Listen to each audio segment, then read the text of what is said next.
আসসালামু আলাইকুম, কেমন আছো তোমরা সবাই? আমি আলহামদুলিল্লাহ অনেক ভালো আছি। আজ আমি তোমাদের জন্য একটি নতুন রেসিপি নিয়ে এসেছি।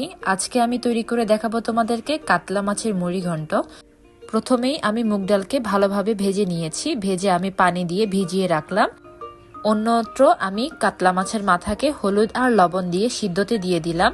এরপর সিদ্ধ হয়ে গেলে খুব ভালোভাবে কাঁটাগুলো বেছে ফেলে দিতে হবে। কেউ চাইলে মাছের মাথাটি পুরোপুরি রাখতে পারে, আর কেউ চাইলে একদম ভেঙে দিতে পারে। তো আমি কিছুটা ভাঙবো, আবার কিছুটা রেখে দিব। এরপর আমি পাতিলে গরম হয়ে গেলে আমি এখানে পরিমাণ মতো তেল দিয়ে দিচ্ছি, সয়াবিন তেল।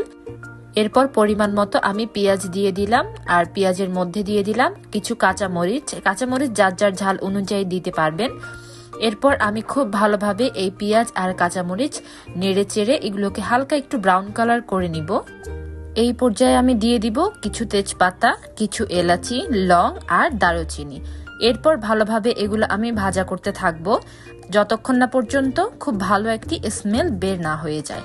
এরপর আমি গরম পানি দিয়ে দিব পরিমাণ মতো, যাতে এই পেঁয়াজ না পুড়ে যায়। এরপর আমি দিয়ে দিব পরিমাণ অনুযায়ী রসুন বাটা, তারপর আদা বাটা। এরপর আমি আবার ভালোভাবে কষাতে থাকবো।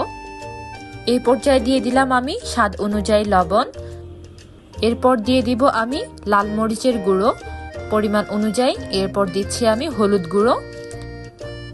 তারপর দিয়ে দিলাম আমি মশলা, জিরা, ধনিয়া গুঁড়ো। তারপর খুব ভালোভাবে আমি নাড়াচাড়া দিব যাতে নিচে না লেগে যায় আর কষানো খুব ভালোভাবে প্রপারলি হয়ে যায়। এই পর্যায়ে আমার কষানো হয়ে গিয়েছে। আমি এখন দিয়ে দিচ্ছি আমার সেই মুগ ডাল, যা আমি ভিজিয়ে রেখেছিলাম। ভালোভাবে আমি এখন নাড়াচাড়া দিয়ে দিচ্ছি এবং মশলার সাথে খুব ভালোভাবে ডালের সাথে মিক্সড করে নিচ্ছি। প্রপারলি মিক্সড করা হয়ে গেলে আমি ভালোভাবে ঢাকনাটা দিয়ে দিচ্ছি। আনুমানিক 10 থেকে 15 মিনিট পরে আমি ঢাকনাটা খুলে খুব ভালোভাবে এখানে নেড়েচেড়ে দিলাম। এইবার আমি দিয়ে দিব আমার সেই মাছ। এরপর আমি দিয়ে দিচ্ছি এখানে গরম পানি।